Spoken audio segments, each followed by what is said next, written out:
Imagine for a second that your brain is like a live hot microphone. Oh, that's a stressful thought. Right, just broadcasting directly to the universe 24 hours a day. Every passing fear you have or, every cynical joke you make about being broke. Yeah, or even just your idle daydreams while you're stuck in traffic. Exactly. Broadcast and instantly acted upon.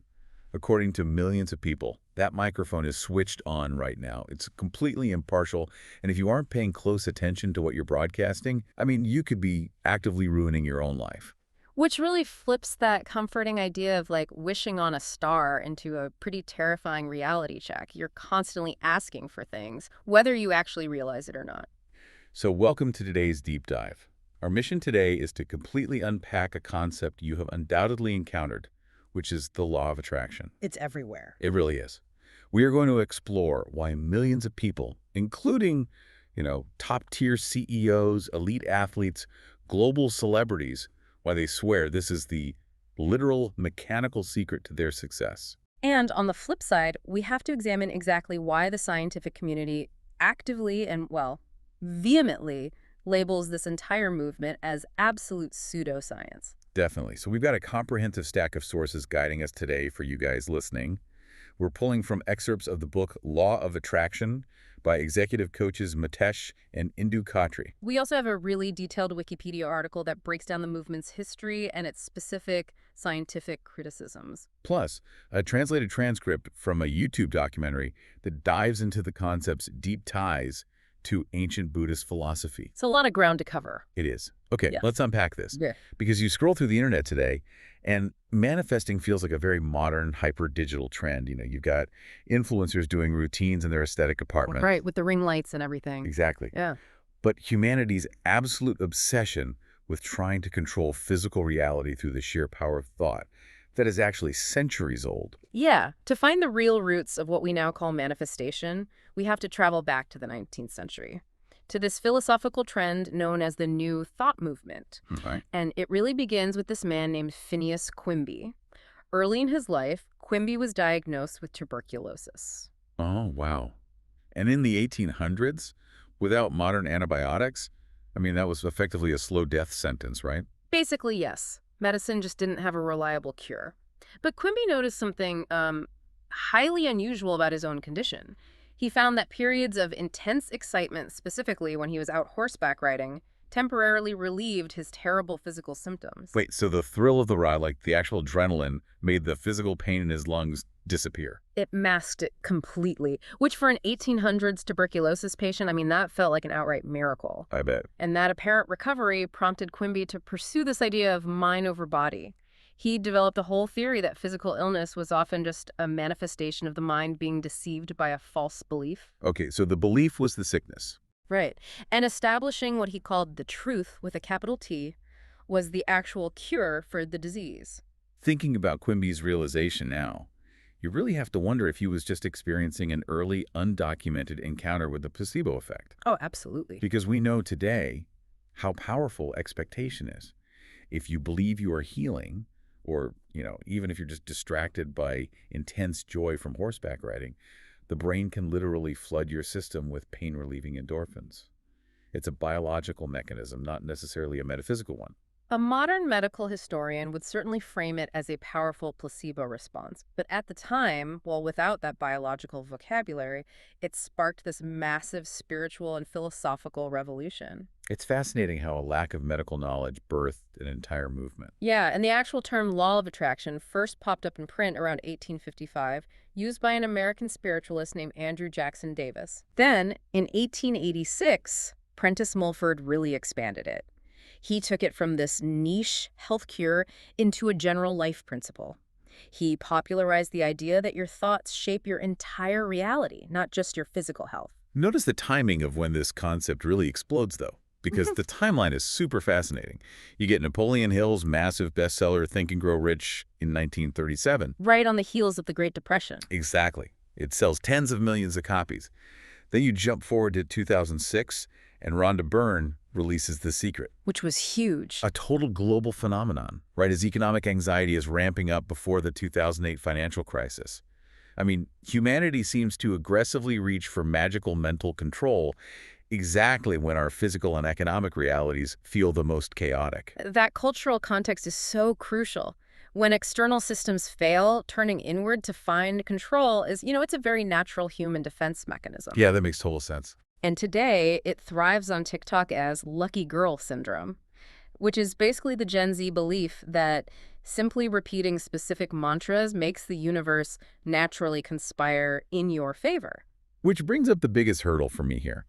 The packaging changes from dusty 19th century essays to sleek documentaries to like short-form TikTok videos. Yeah. But the core promise is always that your thoughts are a magnet. What I really don't get is the bridge between an invisible thought and a physical object. The actual mechanics? Right.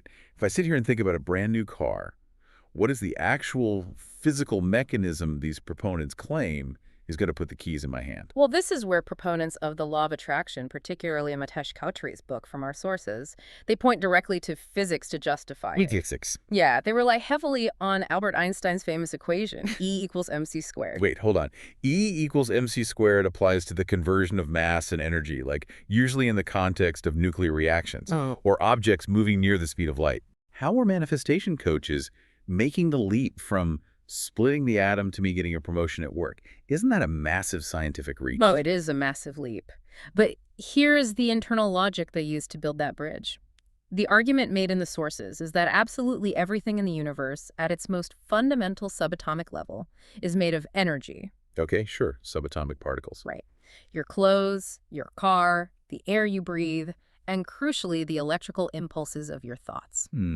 Because energy vibrates at different frequencies, the foundational rule of the law of attraction is that like attracts like. They claim that your consciousness operates exactly like a broadcasting station. So the theory goes that if I want a new relationship, I have to literally vibrate at the exact frequency of a new relationship. Exactly. Khatri actually introduces an acronym for this in the sources, FTBA. FTBA. What does that stand for? It stands for feelings, thoughts, beliefs, and actions.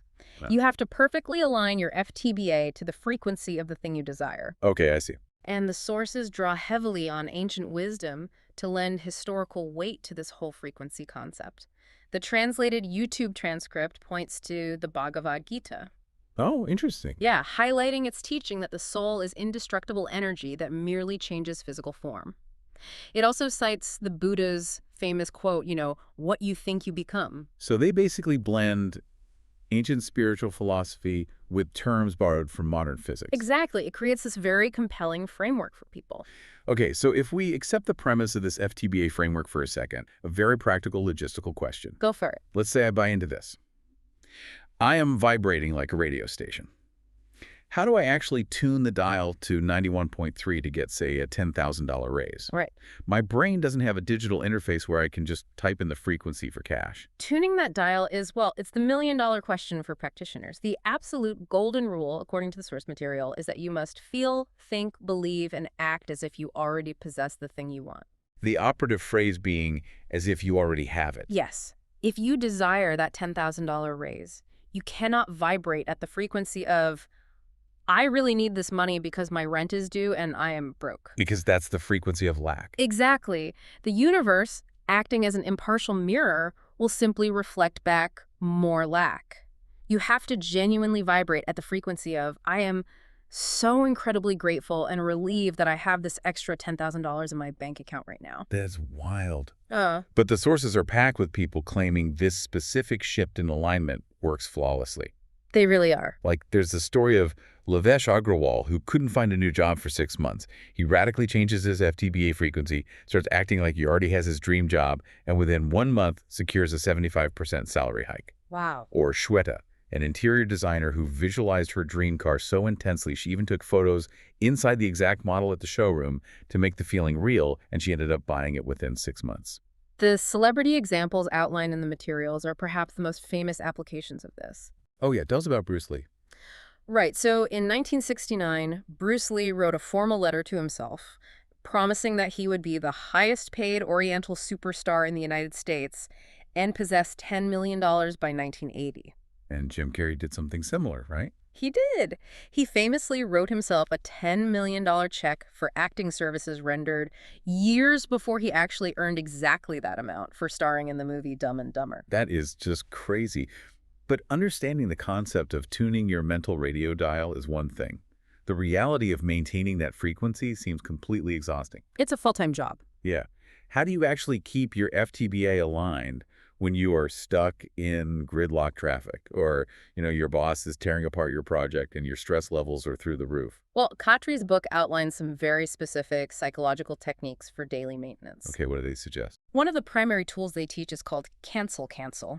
The concept is that the moment you catch yourself saying or thinking something inherently negative, for instance, I am definitely going to bomb this presentation, you immediately say the words cancel out loud to stop that frequency in its tracks. Oh, wow. So it functions as a harsh pattern interrupts. Exactly. Here's where it gets really interesting. It's essentially like hitting Ctrl-Z, the undo button, on your own neural pathways. But imagine the sheer amount of self-awareness required to execute this in the real world. A lot. You are in the middle of a tense review, your boss is critiquing your numbers, your brain naturally starts to spiral into panic, and you have to aggressively whisper, cancel to yourself to stop the negative manifestation. It demands a level of cognitive vigilance that is incredibly difficult to maintain. Another technique they emphasize to help manage this is conscious questioning. How does that work? Well, our brains are fundamentally meaning-making machines. They are constantly searching for answers to the questions we feed them. If you ask your brain a negative, dead-end question like, why does this bad stuff always happen to me? It will dutifully find negative answers. It will just pull up every past failure to prove you right. Precisely. The technique is to swap that out for a generative question. You force the brain to search for solutions by asking, what can I be excited about today? Or how can I use this failure to become significantly better at my job? So you are actively redirecting your brain's processing power. That actually sounds pretty useful, practically speaking. It is. And the sources also lean heavily into the practice of gratitude to maintain frequency. There is a prominent quote from Oprah Winfrey featured in the material. If you concentrate on what you don't have, you will never, ever have enough. Right, because focusing on the gap between what you have and what you want creates that frequency of lack again. Exactly. Khatri also talks about forgiveness using a very mechanical metaphor. He describes holding on to negative emotions like deep anger or resentment as pulling the handbrakes on a high-performance sports car. Oh, I like that analogy. Yeah, you can press the accelerator of positive manifestation all you want, visualizing your goals and doing your affirmations. But if the handbrake of anger is still engaged, you aren't moving forward. Forgiveness is simply the mechanism to release the brake so the positive energy can actually translate into motion. Okay, let's assume you master all of this. Right. You have your Cutter LZ brain interrupting negative spirals, you're asking solution-oriented questions, practicing deep gratitude, and forgiving everyone who has wronged you. You are radiating pure positive energy. You're doing it all right. This introduces a massive logistical conflict that the philosophy has to address.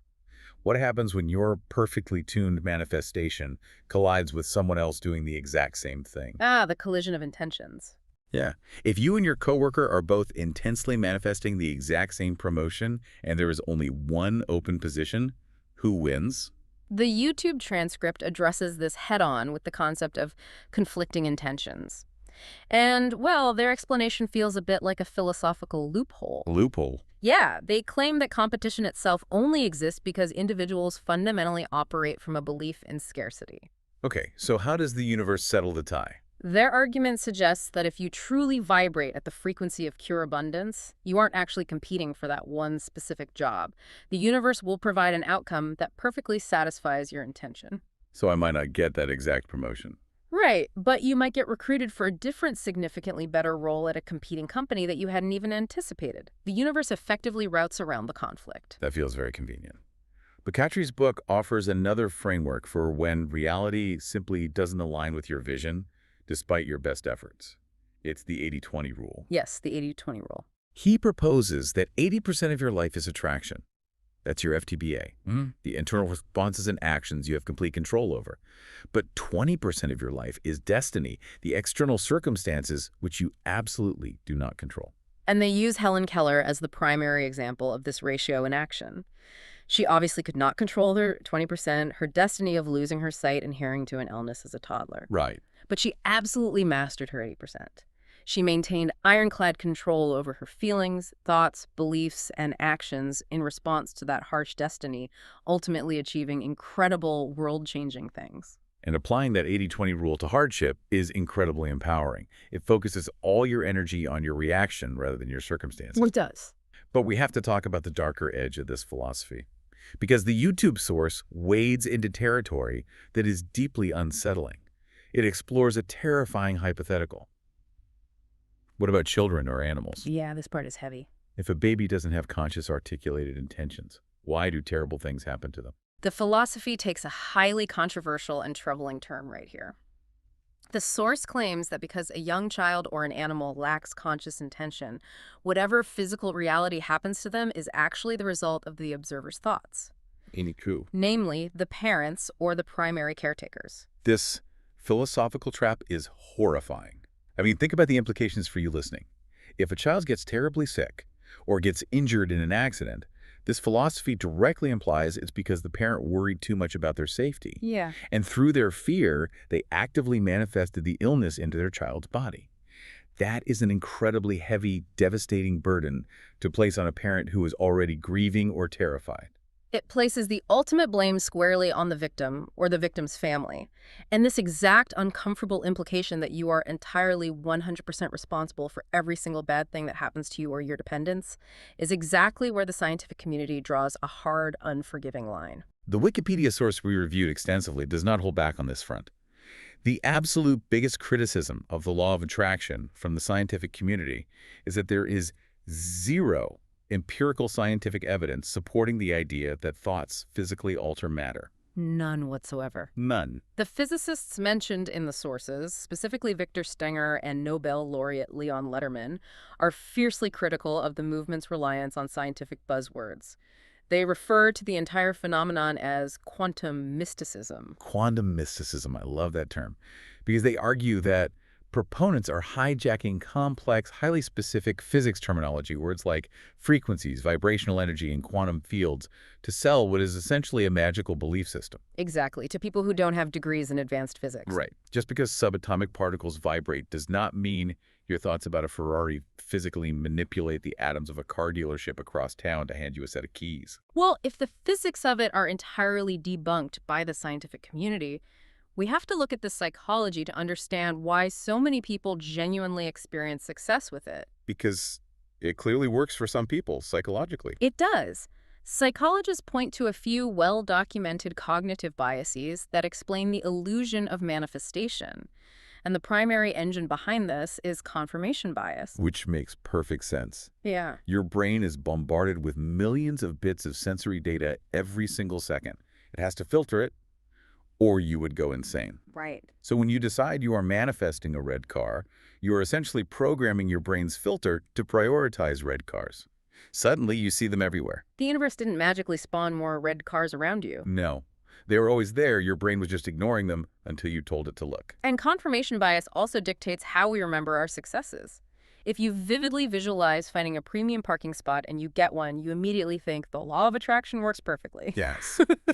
But if you visualize that same parking spot and you end up parking 6 blocks away in the rain, you assume you just weren't vibrating at the right frequency that morning.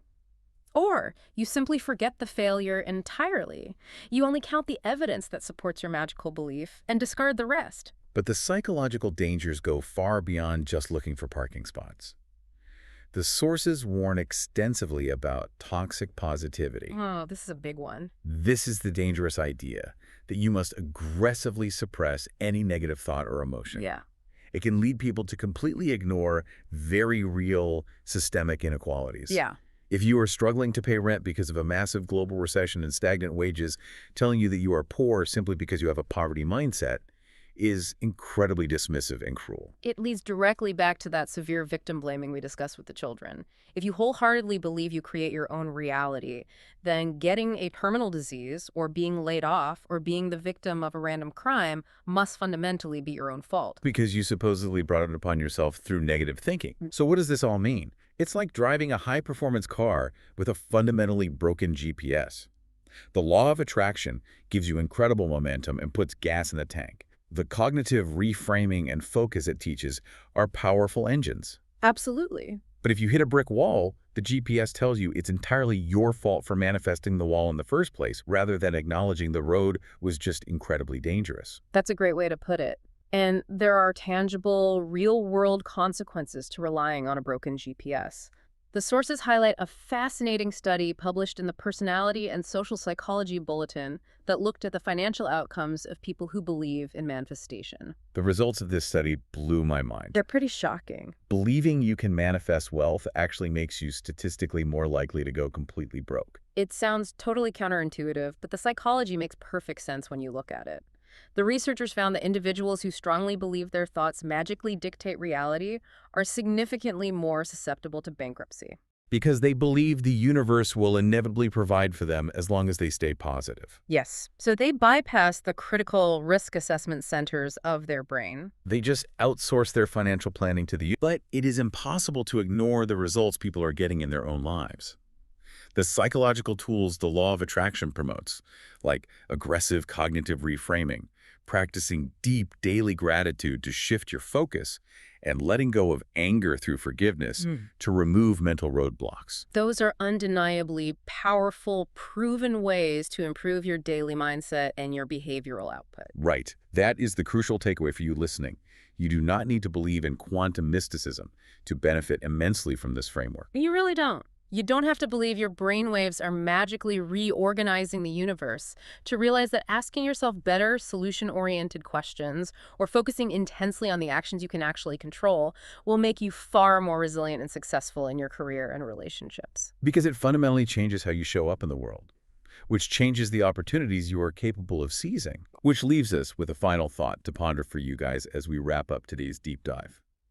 If our thoughts truly and instantly shaped physical reality, just magically popping things into existence the moment we felt them deeply, wouldn't the world be in a state of total apocalyptic chaos? Oh, absolutely. Given the sheer volume of random, bizarre, and intrusive thoughts the average human has every single day, the streets would be absolute mayhem. We'd have monsters and flying cars colliding at every intersection. Maybe the real secret isn't that our thoughts magically change the universe. Maybe the secret is far more practical. Our thoughts change us. Exactly. They change our confidence, our risk tolerance, our actions, and our resilience. And then we, as changed, highly focused people, go out and physically change the world with our own two hands. So, but that personal genie we talked about at the very start, it might not be able to magically conjure a pile of gold coins in your living room just because you asked nicely. Probably not. But if you relentlessly train it to look for opportunities instead of obstacles, it might just give you the exact mental framework you need to build that wealth yourself. I love that. Thanks for joining us on this deep dive. Until next time, keep questioning, keep learning, and maybe just watch what you focus on.